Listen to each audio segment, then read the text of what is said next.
This summer, say I do I am marrying a stranger. like never before. Am I crazy? It's a whole new Married at First Sight on Peacock. Thank God I woke up in love. With new experts, My name is Dr. Lisa. My name's Paul Brunson. more couples, This could be the start of a very successful marriage. and more surprises.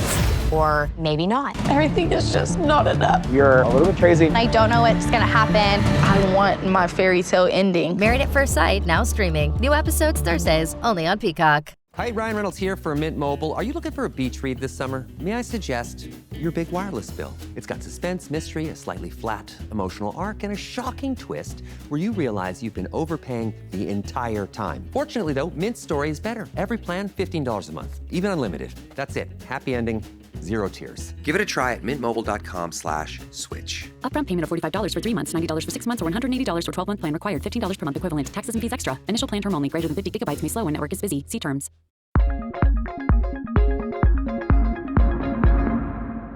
Hello, and welcome back to Lovely. I hope you have all had a beautiful week so far.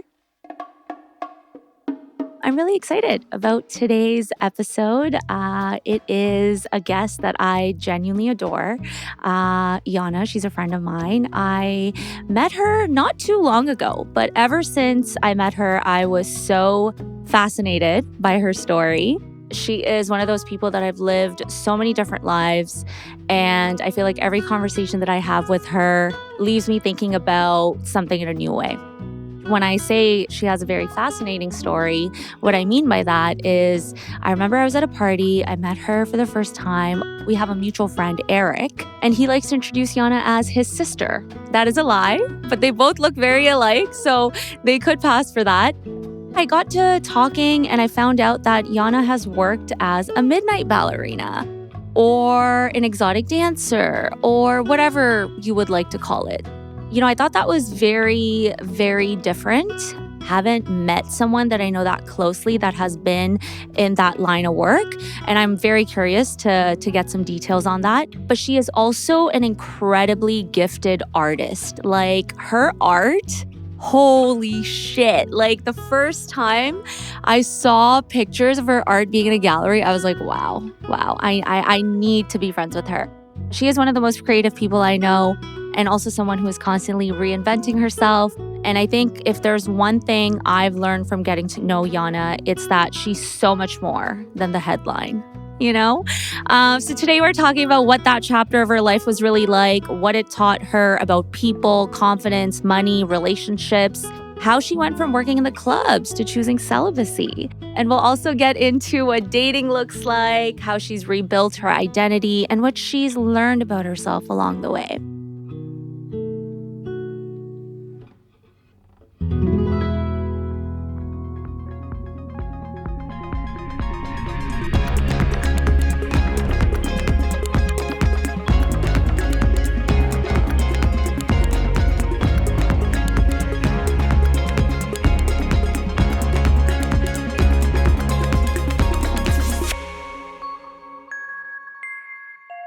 Yana, I'm so excited to have you. Welcome to Lovely. Babe, I could not have asked for a warmer welcome. I'm going to leave here crying. Oh my God. Amazing. Do it after. Not right now. The makeup is too good right now. The makeup is makeuping. No. I'll keep it in. Babe. I love it. How are you doing? How's your week been so far? I'm doing good, babe. I was really excited for this. This was Me low-key, too. high-key one of my manifestations. So I want to thank you for making that come true. Oh my God, you're I'm so really excited for welcome. this, Do you yes. like to manifest quite a lot? I'm a big manifester. I believe in it. I practice it. It's real. Okay. That's all And I can then say. are you one of those people that don't like to tell other people your manifestations? Like, are you superstitious about it?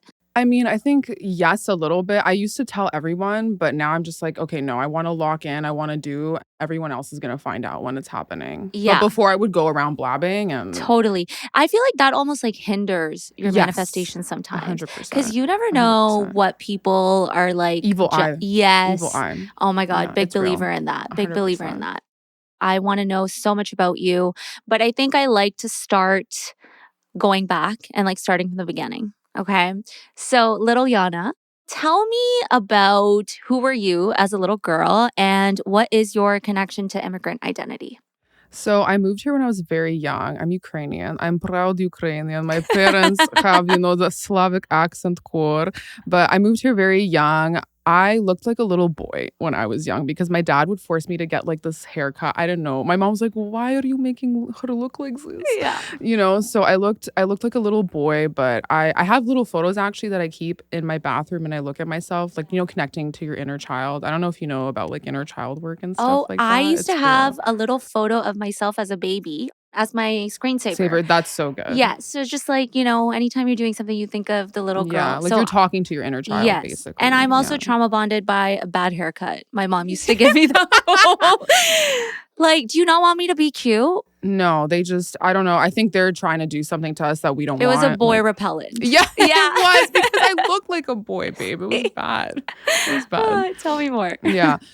So yeah, other than that, I don't know. I moved here young. I feel like it was difficult for me because I didn't know the English language. So I kind of had to force. So I lost my Ukrainian a little bit. I speak fluent Russian. I understand Ukrainian.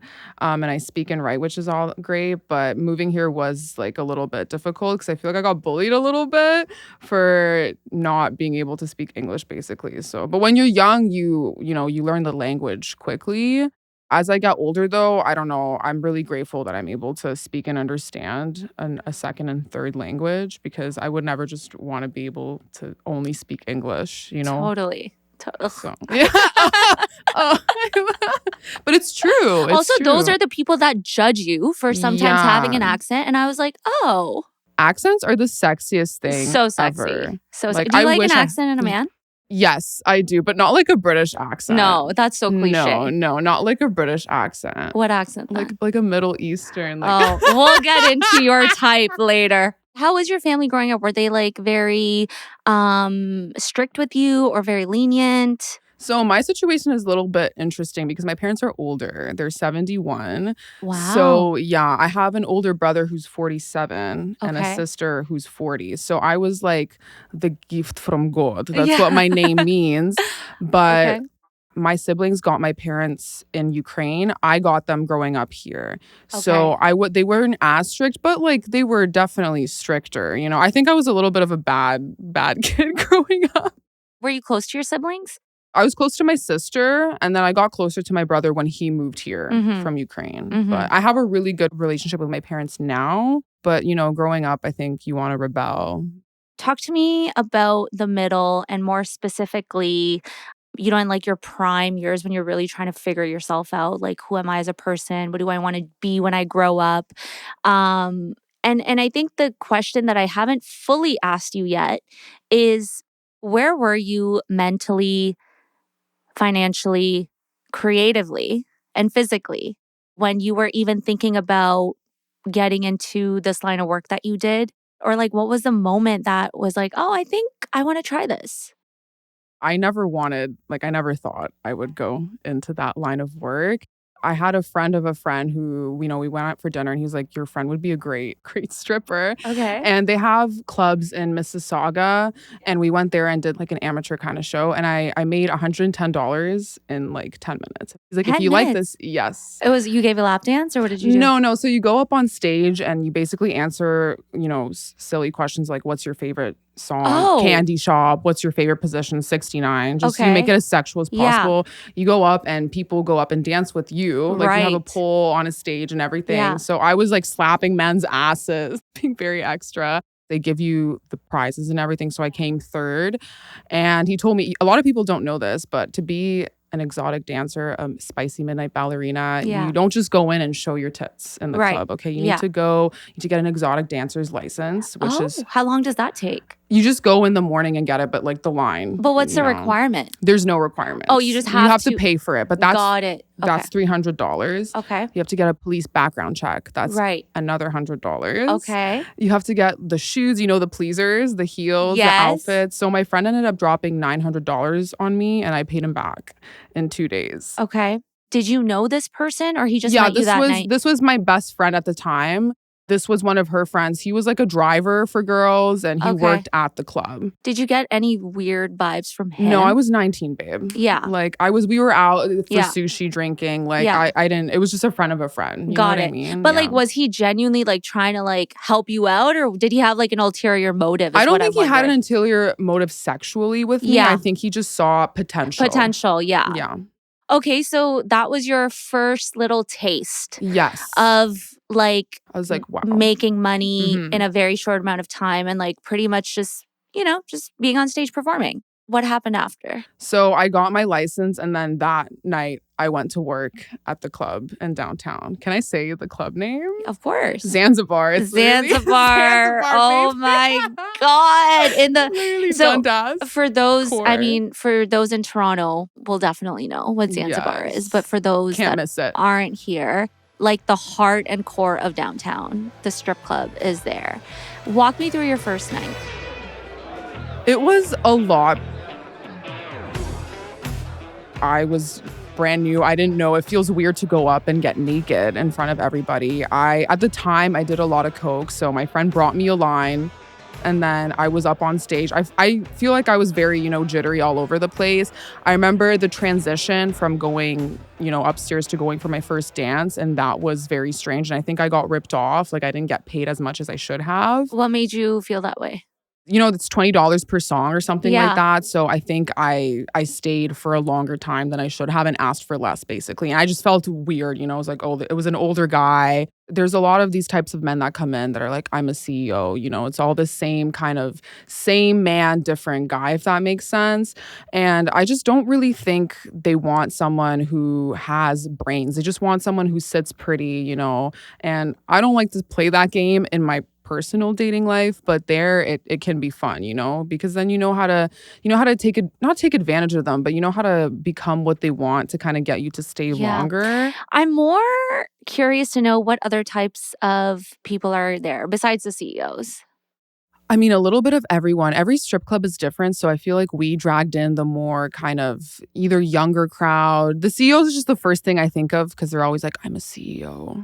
Nobody cares. Yeah. But literally nobody cares. No one gives a fuck. Like, show me where the money is at. Yeah. There were other, just, like bachelorette, bachelor. I think it's just like odd behavior when people get so excited to go to the strip club on bachelor parties. 1,000%. But you know why? It's because, they know they're locking down with one woman. This is their last chance that they get to. But that's pathetic. I agree. That's the way you think. Agree. Like, and also another like bone that I have to pick. Everyone, whenever they hear, like I said, you're so much more than your headline, but they judge you based on what you do. First of all, everyone is performing and monetizing some sort of aspect.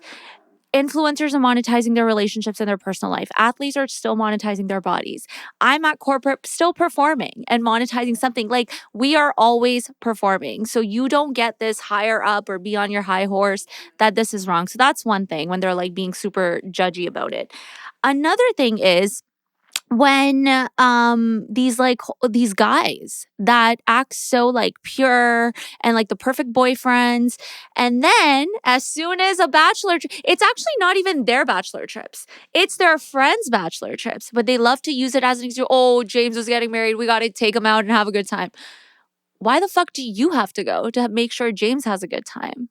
Because they want to have a good time. What kind of shit did you see with these bachelor groups? Nothing crazy. Just, I feel the same way as you. It's easier for me to take advantage of, if anything, because I'm like, what are you doing? I had a rule for myself, too, where I'm like, I'm not meeting or entertaining anyone. Because if you're seeing me naked within the first, 30 minutes of being here, what kind of start of a relationship is that?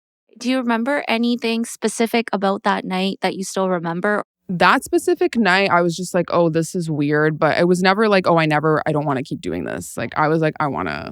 And by the way, I was working at Eastside Mario's as a hostess. On the side. Okay. And I've obviously eventually quit because you can't make, at the time I was making $50 at Eastside Mario's, and then I would Uber to Zanzibar and make like $500 at the time. So I was like, I'm not doing this anymore. This is ridiculous. How much did you make your first night? I think probably, if I had to guess, probably anywhere from 600 to 700. It was 600 to 900. And then after, you learn the ways of reading men, manipulating men, and kind of becoming who they want. There were girls at the club who were really good at that. So I learned those techniques a little bit more. The most I ever made in one night was $2K. Wow. Yeah. You're playing the game. You're playing the game, as you should, babe. As you should. As exactly. you should. You're not there to start a relationship. Absolutely not. He's there for a purpose. He's there for a good time. Yeah. And you're there to get your coin. Yes. Exactly. You're there to get the bag. I wrote a little song to remind you, Choice Hotels get you more of the experiences you value. The Cambria Hotel's got it all. A rooftop bar, have a ball. Bring a date, your squad, or even your mom. Book direct at choicehotels.com.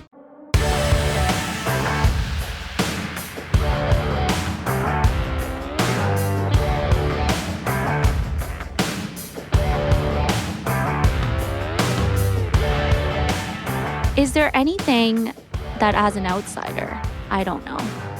Well, I like to talk about this a lot, but a lot of people think that in the, stripping exotic dancers community, it's just a lot of women who are broke are just doing it because they have to get by. And I just don't think that's true at all. I'm sure at different strip clubs it could be, but here there were a lot of women that I worked with that were, studying to become lawyers, very, very smart, intelligent women. Some of them had families, and we were actually really close knit, which is not always common at a strip club.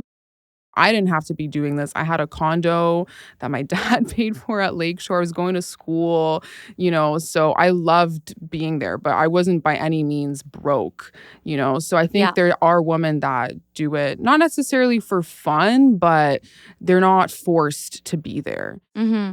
My best experiences were when my friends would come visit me at New Year's. Eric, our mutual. Did Eric come? Yeah. Of course. Of course he ddid. Eric loved coming, and he loved counting my money for me after. Oh my but God. they would come on New Year's. I had a group of our friends would come, Nadia, a couple of our other friends. And for New Year's, that's when people are there the most because it's New Year's. I don't know. People just love strip clubs for some reason during New Year's. And I would put on a show for them. I would go up on stage, and it's just, I loved seeing my friends. And then obviously when you're having good nights, it's flowing, I feel like it's when you're making good money. Some of the worst nights, I think we're probably more in my beginning days for sure, because I feel like I let myself be taken advantage of. How so? I'll give one example. This is kind of, nasty, but there was one guy so strippers, they have like a little rag that you basically use because you can't grind just against jeans. Yeah. Do you know what I mean? Of course. It's That's like a safety element to so protect you put that on and you give the lap dance and whatever. And this guy basically used me and came. Oh. And I did not know that. And that's not allowed. Like a lot of people think that when you're at a strip club, guys can whip out their dicks and do whatever. Can't. No, you will, as a girl working there, you will get kicked out if you try any kind of funny business. Yeah. If you know what I mean, especially in downtown. So I obviously kind of froze because I was like, what the fuck just happened? And then the bouncer came, but I think that was probably what my first week working there that happened. And that was traumatizing for me. Of course. So just little things like that. But again, that was more in the early nights. And then after that, when you have that happen once, you best be sure that that's not going to happen again, girl. Hell no. Hell no. Okay, so I get why you started. What made you keep going? And how long did you do it for? I did it for around 2.5 years. Just the money. I love the money. And I had a really great time. Like, I loved going on stage. I picked out my own songs. Yeah. I loved dancing, on the pole. And the second because the first song you have your bikini or whatever on. Second is top off. Third is, you're fully nude. I did not know that. Yeah, that's how, in the States it's a little different, but that's how it works here. Wait, I want to know more about this. Sorry. Okay. So let's just say you start work at 11 p.m. No, like 8. 8 p.m. Really, yes. Okay. 8, 7, 8. You start work at 8 p.m. First song is on. Where are you? You're on the stage? No, so you come in the club, you're walking around, you tell the DJ, hey, I want to go on stage. Okay. And then I literally had a USB that I would give them. Okay. And they would prepare. Got it. So then the song starts playing, you go up on stage. Okay. And at this point, you are wearing your bikini. Yeah, you like whatever outfit, you know what I mean? Okay. Whatever little sexy outfit. Cool. that you Perfect. have, yeah. So then you're on stage. The first song is basically you have whatever on. The second, your tits are out. Okay. Third, you're fully nude. So I was doing the splits on stage, Period. climbing the pole. You're marketing yourself in a way, Of course. right? So the second people see you fully naked doing the splits, they're going to want to dance. How were the girls there? Was there nasty competition or was there girlhood? There was girlhood, but I don't Really? think that's always common. It was this particular club. Everyone was, it was like pretty girls unite. Everyone was very, obviously there's some girls that you don't really talk to, but for the most part, everyone was very friendly with each other and like supported you, which I loved. I was not expecting that at all, but I don't know if that's common or not. Yeah. in I other think there clubs. could be a misconception For that like sure. maybe people are catty there and No, there they're was none of only- that. At least for me, none of that. Okay, so what made you eventually stop? Well, COVID, babe. Otherwise, we would have kept going. No, well, honestly, it was for the best because Yeah. yes, I had an idea. I'm 27 now. Yeah. And I said, I'll be doing it until I'm 27. That's just such a fucking lie. I would have been doing it until there were women there that were 40 and doing it. And that would have been me. Yeah. So yeah, I'm happy that stopped. I could have gone back, but it was very up and down. They were open and then closed. And I was like, I'm not risking this.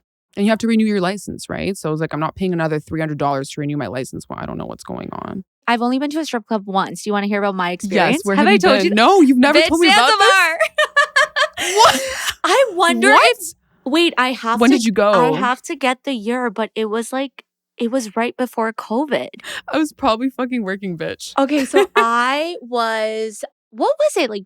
This is crazy. 2017, 2018. Okay, 2018 Or I was working. Okay. 2018, 2019. So we had a conference, and then after the conference ended, a few people, like we all went out to karaoke. There's like a place right across the street for karaoke. Yes. We're all out there, and the conference brought in a lot of people from like different parts of Canada. So I really hit it off with this one guy. We were talking, not in like a sexual or romantic way. It was just like, hey, you're cool, I'm cool, whatever, we'll hang.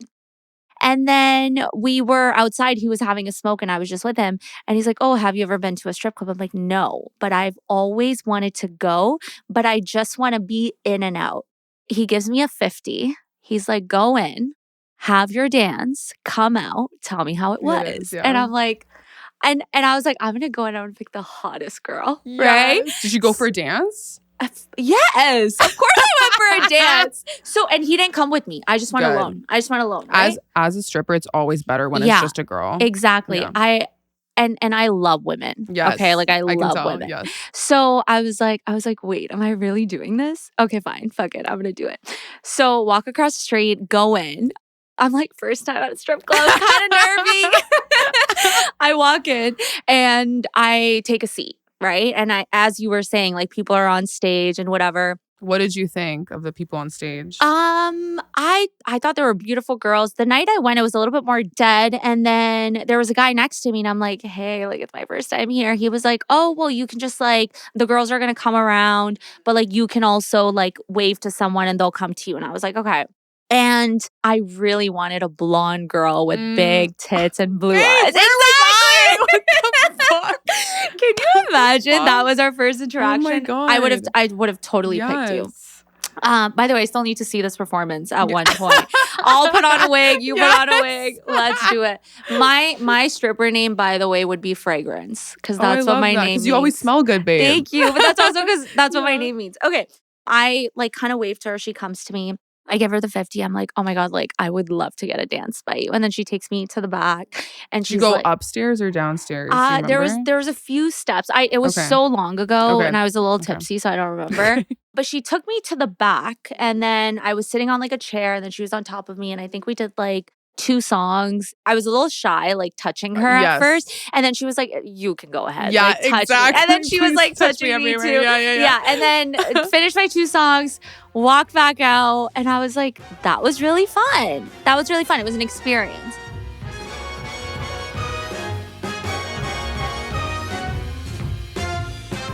Amazon Health AI presents Painful Thoughts. Why did I search the internet for answers to my cold sore problem? Now I'm stuck down a rabbit hole filled with images of alarmingly graphic sores in various stages of ooze. I can clear my search history, but I can never unsee that. Don't go down the rabbit hole. Amazon Health AI gets you the right care, fast. Healthcare just got less painful.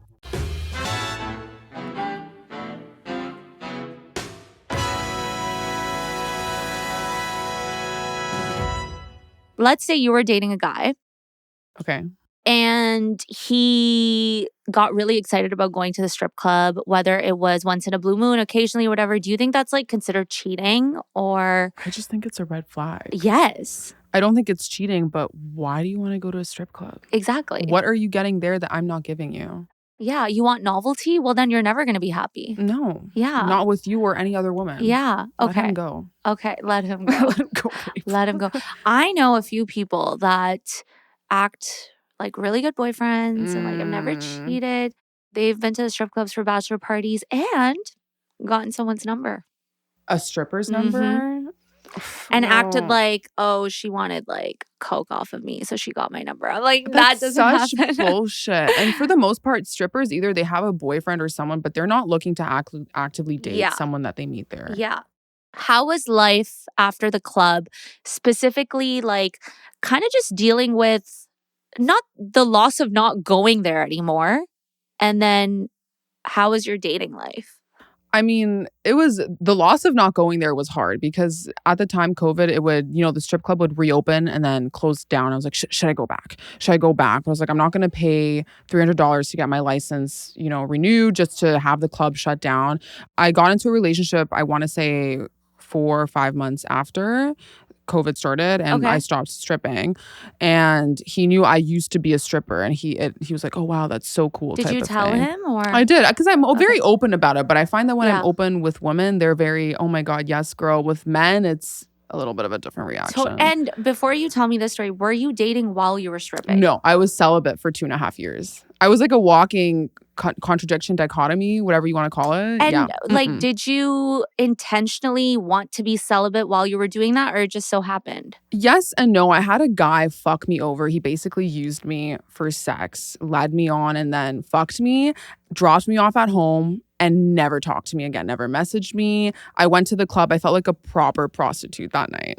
This is someone I was talking to before, and I thought I could get a relationship out of him. And then I became a stripper while I was talking to him. And I think because he found out about that, he saw me as this is never going anywhere. Because he thought I was going to do it for, fun for like 2 months. I was like, no. I'm going to keep doing this.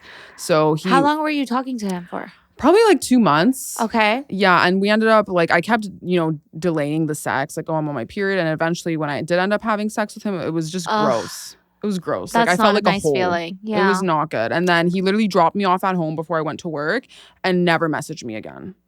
Ever. Didn't text me, nothing. Did you reach out? No. I was just disgusted and traumatized by that. And I'm like, I'm not. And then also at the club, who am I meeting? I was the bitchiest bitch that I could have been to men while I was working there. I was like, fuck you. Yeah. I had to kind of heal because I was like, I feel like I saw the red flags and I still thought I could get a relationship or something more out of this guy. What were the red flags outside of his just behavior that he did? Girl, where do we start? Well, I had one of my friends who knew him, was like a friend of a friend, who told me, this guy's going to the gym with his ex-girlfriend. I was like, no, he's not. And did he? I don't know, but I believe her. He probably was. I hung out with him and another friend of his, and the friend brought a girl, and he ended up going downstairs with the girl. What? Yeah. What? So, yeah, I know. So I was just I'm like, Yana, how did you not see this? Again, I've healed. This was a long time ago, so I've healed from this, but... Have you, though? Honestly, I'm really into, I told you, manifestation and meditation. I was doing a meditation yesterday on my root chakra area, and that came up. So I think I need to forgive myself 100%. even more for allowing that, I guess. No. Well, you can't be hard on yourself for saying that you made that happen. Yeah. I think it was... Sometimes things happen to you in life because you need to learn things, and you need to learn them quickly rather than later. Okay, so that experience led you to feeling not so great about dating in itself, about yourself, and you were like, I'm just not gonna see anyone. Yes, that paired with stripping. I was like, I'm not seeing anyone here. I was in school, so I was busy getting my bachelor's degree. So I just didn't really entertain it. I didn't have time. And my friends at the time were just like, yeah, she's, asexual, lesbian, whatever. She's just not interested in men. That's how they would write me off as whenever a guy would ask about me. But I just had no interest. And you see the dirtiest side of men at the club. Do. You know what I mean? So I was like, why am I going to entertain this? You know why you see the dirtiest side of men? Why? Because they're not trying to impress you there. I also think that you were stripping, you were doing that experience happened, but I also think maybe did you just have like a fear of not being accepted when you told, because you wouldn't lie and not be authentic to who you are and what you're doing, and they would always almost have a bad reaction. So were you just like, I'm going to like pull myself back from this entire thing? To be honest with you, I didn't even think that men would have a bad reaction until I want to say 2 years ago or last year when I would tell guys that, oh, I used to be a stripper. And they were like, why? I didn't think it was that big of a deal. Now I understand it because the men that I'm interested in, they would not want to be. Yeah. Do you know what I mean? With an exotic dancer. But at the time, no, I didn't even think about it. Yeah. It was not even something that Do crossed you my ever mind. regret that chapter of your life? Absolutely not. Good. Absolutely. Why would I ever regret that? I love, again, as I told you, I've told women about it and they're always so supportive. And then you tell men and you're like, why am I even telling you about this? That's what I'm learning now. They don't have the privilege of knowing that always. Yeah, exactly. And I also think that sometimes when you tell men, their reaction comes less from like, oh, like, why would you do that? And that's horrible, but more for like control. 100%. Right? Because when you do that, you're almost taking control of your life and like doing what you want to do. But they always like to have like power and control over you. How was dating after you stopped? Well, I got into my long-term relationship of 3 years after that. I didn't mean to, but it just happened. We clicked. And how'd you meet? I met through a friend of a friend, like during COVID. We were friends for 4 months first before anything kind of happened, which I love a good friends. I love a to friends to lovers. lovers. Yes. I love a friends to lovers. So, and he knew because I want to be upfront and honest. I didn't think it was something. Now I learned, I had a dating experience a couple of years ago where I told him on the second date and I learned, I was like, this is not for everyone to know. That was good because, it eliminated him and worked its way out of my life. But I want to be open and honest about it. You shouldn't feel like it's behind me. It's in my past now, Yeah. And you can always reinvent yourself. You can always say that like, okay, well, that's still like a version of me. And I'm so like grateful for it. But now this is the new me. Yeah, this is exactly. Yana, what is your type? I hate that you're asking. I need you to change this. Okay, I know. I want to say I'm trying to work on it, but let's just start with my type is tall, dark, and handsome. So I like the opposite How of original. me. I know. Please tell me more. But let's go into more specifics. I just find myself really attracted to like Arab, Persian, Latino. And why? I don't know. My ex-boyfriend was Persian. Okay, what is it about Middle Eastern and Latino men that you gravitate towards? Well, I think, from a physical standpoint, their appearance, I think they're so sexy. Yeah. I think when they're very possessive, it's really hot. But the problem is I like the possessive kind of behavior in bed. But the problem is it translates outside of the bedroom. Give me an example of how it translates to outside of the bedroom, and has it happened with you? It has, yeah. So I'll give you an example with my previous relationship. Obviously, it was all sparks, drama, passion, flair, whatever in the bedroom. But we were going out to dinner with him, his best friend, and his best friend's girlfriend. I was wearing something similar, like a low-cut top. I was dressed up for him and the event. He was like, why are you wearing that? And I was like, we're going out to dinner with your best friend and his girlfriend. Like, what do you mean? You're not trying to seduce them. I don't want them. I'm doing this for you. My best friend was there too, and she saw the whole thing, and she said it's too much. So that's just I'm not example. shocked. That's a very common thing that they. So the thing is, they love women first, like when they're trying to date someone. Oh, I love what you're wearing. Like, cool. But then once you're their girlfriend, they get really protective about what you wear. 100%. So that was one instance, but I have another example. Tell me. So at the beginning of the relationship, he was okay with me being a stripper. And then towards the end of our relationship, we went away just like a little cottage getaway. And for some reason, he was like, I want to be a client. We got into a fight. He's like, I want to be a client. I want you to give me a lap dance as someone that you've never seen before. I'm like, I don't think this is a good idea. This is behind me in the past. It doesn't matter. He was insistent on it. Oh. So he insisted. We were like drinking, whatever. So he pretended to be, a guy that came into the club. My stripper name was Stephanie. I gave him a lap dance. I treated him as if he was a client. And then after the end of the show or whatever you want to call it, he started crying. Yeah, which is already a turnoff on itself. But I'm like, I told you weren't going to like this, and why does it matter to you even? I know, babe. I know. I'm exposing him so hard. Honestly, this is therapy for me, low-key. But that's another example. I love it when a man cries, but not in that context. No, not in that context. Absolutely not. Like, tear up a little confessing your love for me. But like, yeah, but not like this. What do you think was going in his psyche when he asked you, A, to be a client, and B, when it was happening? I'll tell you what was going on in his psyche. He was realizing that this is how I was showing my body and being naked in front of other men that were not him. Well, and what he else did not like he that. think was happening? And again, at the beginning, he was so, oh, yeah, he wasn't like, I love that you were a stripper, but he was like, oh, that's really cool. He accepted it, which I really liked, and then towards the end, it became an issue in our relationship. Were you sad about that being the issue? No, because we had so many other issues, girl. That was like the least.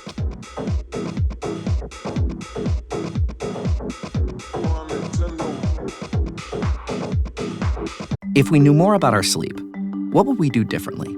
Would we go to bed at a consistent time or take steps to reduce interruptions to our sleep? With Sleep Score, Apple Watch measures your bedtime consistency, interruptions, and sleep duration. Then, every morning it combines these factors into an easy-to-understand score from 1 to 100. So you'll know how to take the quality of your sleep from okay to very high. Know your sleep score with Apple Watch. iPhone 11 or later required.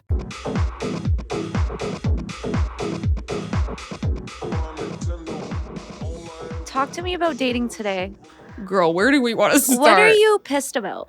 Okay, I love to make this joke, but I think that they just need to bring in all the remainder of the dating apps, put them together into one shithole and call it what's left. Because genuinely, what is left? Are you on dating apps right now?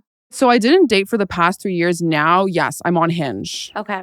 And it's a shit show, girl. Like, it's not... I went on from Hinge 2 dates. And how are those dates? Well, the first one he was cute. He was Pakistani, so not Persian. So we switched from 1P to P, which is great. I'm Pakistani, right? Yes, okay, yes. So the reason I'm dating now is to learn dating etiquette. So to not overshare, to not say that I've been celibate for over 3 years, and to not say that I was a stripper, because that's, you are privy to that information. It's a privilege to know that information, and I shouldn't be sharing that. So that's more so the reason why I'm dating, to learn how to date. So I didn't overshare any of that information, but it was a great date. We talked for 3 hours, but it was just, I think I have to work. I think I attract narcissists, and I think I've been really working on killing any part of me that is attracted to that. Yeah, well, they love to cling on to empathetic people. Yes, people that have like a full life. Yeah, and people that also have like a high sense of self, so then they can. So they can lower it. Them and then lower it. They get off on that. Oh, do they ever? Yeah. Again, as I said, I think I would need to work on being attracted to people who kind of, when, I don't know if you're on Hinge, but when they say, oh, my love language is gentle bullying. Ew. Nagging is never it. No. And that's what, when you were like a little girl, I had this happen to me when you're in middle school or whatever, younger, and guys show you that they like you by, it's the same. I've had that happen to me recently. But that's always been toxic. Yeah. That's always been toxic. And also boys will be boys. No. Boys should be better. Yeah. Not boys will 100%. Be boys. No, I think they try to humble you. Yeah. I have to say one thing I really admire about you is that you can see right through losers. Oh, 100%. My loser radar. It's strong. And I'm trying to be more like that, but we've talked about this before where you're like, Yana, he's a loser. You could be the hottest man in front of me, but I know you're a loser. You can tell. Yeah. And that's like, Thank you so much. Yeah. Thank you so much. But I also think not only are dating apps so unnatural, and I say this with like having been on them for like years and years, because like, where else are you going to meet people? People don't come up to you anymore that much. So they really don't, because their men are pussies. You Men said are it. Fucking pussies. Some of them definitely are. Some of them definitely are.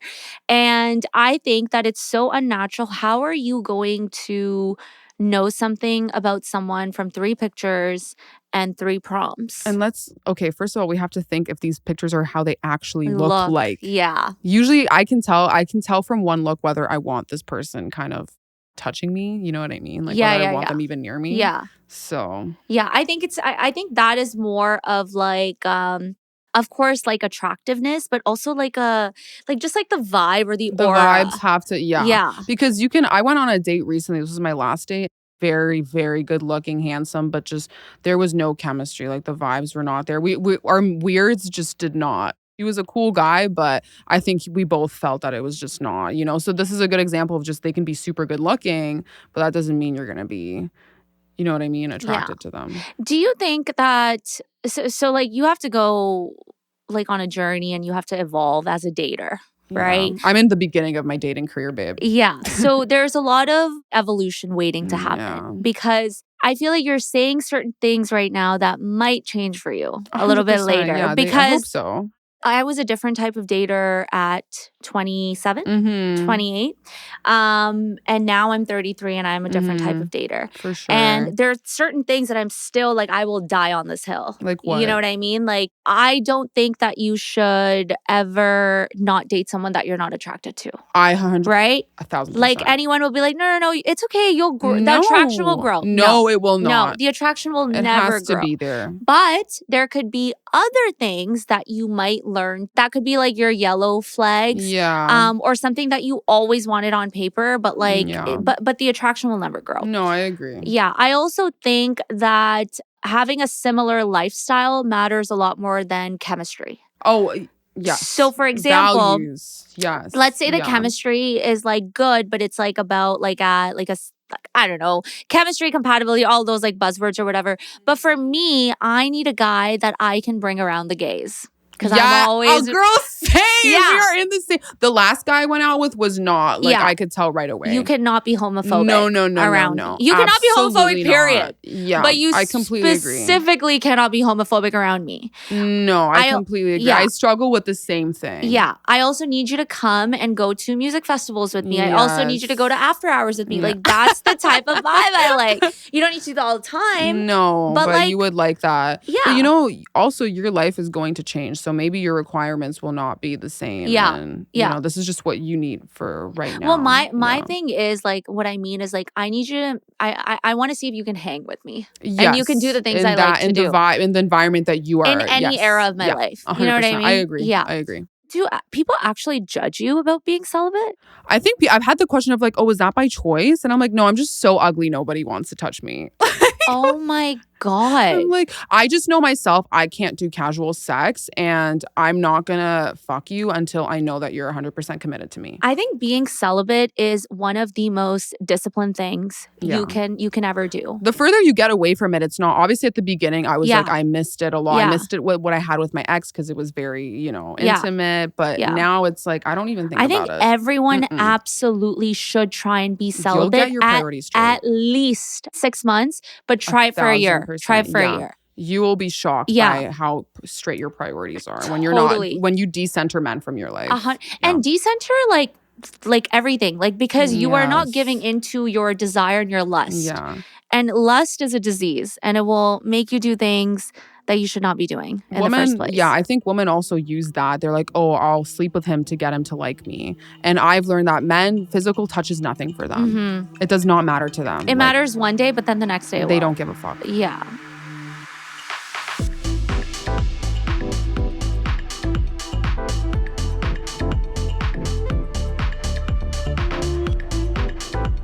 Quick rapid fire. Coffee date or dinner date? Absolutely never a coffee date. Like, I need to know. I'm sorry, I'm not trying to sound like, but if you can't afford to take me for at least drinks and apps, I'm not. This is a safe space. I feel the same. I'm not fucking interested. I agree. Okay, biggest green flag. I mean, just like accepting you for who you are, not calling you stupid, not being rude. Mm-hmm. You know what I mean? Just accepting you and hearing you out. Biggest red flag. I mean, there's a lot of them. Where do we start? What's your biggest red flag? The biggest one that's coming to mind right now is someone that is just like nasty or mean to people that can do nothing for them. I think that's so icky. What's one thing people always assume about you? I think that I'm kind of a ditz. I think people think that I'm like how wrong they are. Airheaded. I think for certain things I definitely can be like, my best friends know me, but I think I'm a pretty intellectual person. Oh, I think Eric would say the same about us. Yeah. we have our ditzy moments. Yes, we do. But we're not. No, I'm not a stupid person. Yeah. I'm very emotionally intelligent. Yes, and you're also really well spoken and well versed. Thank you. And all of the above. One word your friends would use to describe you. Eccentric. Oh, yeah. One word your younger self would use to describe you. Hopeful, faithful. Optimistic. Yeah. Okay. Yeah. Yes or no, love at first sight? No. No. How about you? No. Yeah. No. Not in today's age, babe. Like attraction and lust at first sight. But that's not good. That'll burn out as quickly as it started. Totally. Yeah. Soulmates, yes or no? Yes. Yes. A hill you'll die on. Yeah, no coffee dates, babe. Yeah. And then I think the last one is either you can answer what's something you're still learning or one thing you've completely changed your mind about. What's something I'm still learning is that you will always get more love when you give it to yourself and from within yourself than seeking it in other people. Does that make sense? Very true. You're never going to get it because they don't know how to give it. You have to learn to give that to yourself so that you're not seeking external validation. Yeah. And I also think that once you give it to yourself, you will stop looking for it and then it will just like naturally It'll come to flow. you naturally. Yeah. Yes. Yeah. Yes.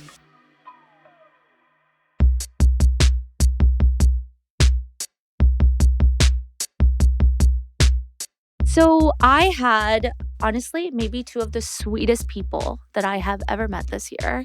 They came on the pod. Anna and Tim have been married for 37 years. Wow. They were Good for them. I know. They were such angels. And they left questions for you. So Tim said, what would be an important thing about yourself you would share with a potential partner that would be important as to how they responded to that information?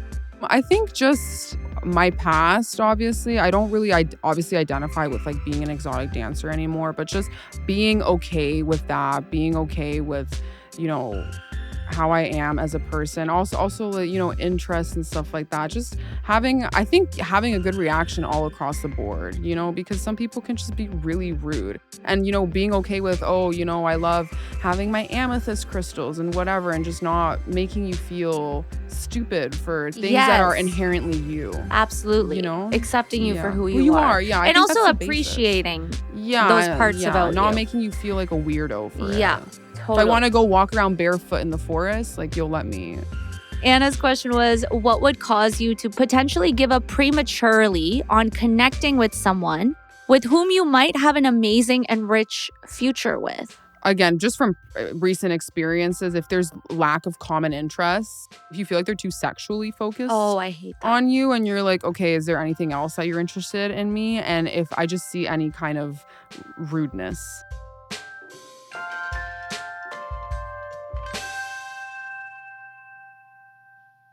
If you're dating right now, I would always prioritize your inner peace and really observe how the other person is truly making you feel. If your body is reacting, you know, I don't know if I'm learning, you know, the butterflies and whatever that you feel, you know, how some people say that it's anxiety. I agree. Your body is telling you before your brain, because your brain wants you to have this work out so badly, but your body's going to tell you before your brain does. So always listen to your instinct. Women's instincts and, you know, our intuition is strong as fuck. And you should actually not look for the butterflies. You should look for someone that makes you feel really like safe and calm. But if you've been in, you know, up and down relationships, women really associates, like, I think safety is boring. 100%. So why would I go for that? Yeah. I don't always agree with the statement nice guys finish last, because men have this like complex that like, oh, I can't be nice because then I'm going to be boring, you know? But I think that there is a difference in, there are some really nice men that are nice and you should give them a chance, and you do give them a chance.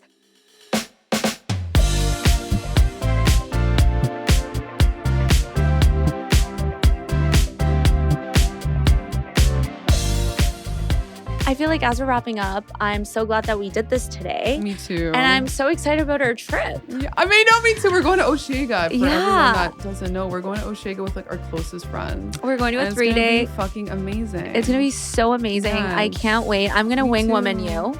With who, babe? Everyone. You said Osh has a lot of hot guys. They do, yeah. They're not necessarily my type, but there's like the people there I think are a lot more classy than the raves that we have here at Electric Island. You know what I mean? Yeah. So, but I think I'm the same as you where you go to bond with your friends. Totally. I'm not really going to like, if you see a hot guy, that's great, but. Okay, well, I think today's conversation was great, and I hope. Amazing. I love this. It was literally good. was a dream come true to talk to you about this kind of stuff. Oh my God. It was a dream come true for me to genuinely dive into the details and learn about it. And I think your experiences are so interesting, and it like all makes sense. It makes sense to see like the confident, beautiful, strong woman that you are in front of me. And I hope that people take that away from today's conversation, right? Like every person, I think, has a chapter that they're proud of, a chapter that, they might want to do differently, but also a chapter that they're still writing. And I think, as I said in my intro, like it's easy to reduce someone to the most surprising thing that they've ever done. It's better and more rewarding if you lead with curiosity to understand who they really are, right? But yeah, thank you for trusting us with your story. No, thank you for having me. You're such a great host. Thank you. If anyone listening, if you enjoyed today's episode, don't forget to share it with a friend, leave a comment. And thank you so much for listening to Lovely. And I will see you guys next week, as always, on Friday for more Lovely.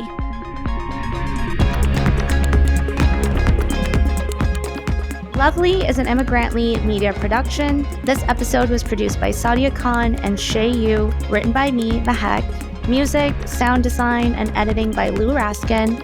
Other music is by Epidemic Sound. Tune in every Friday for more Lovely.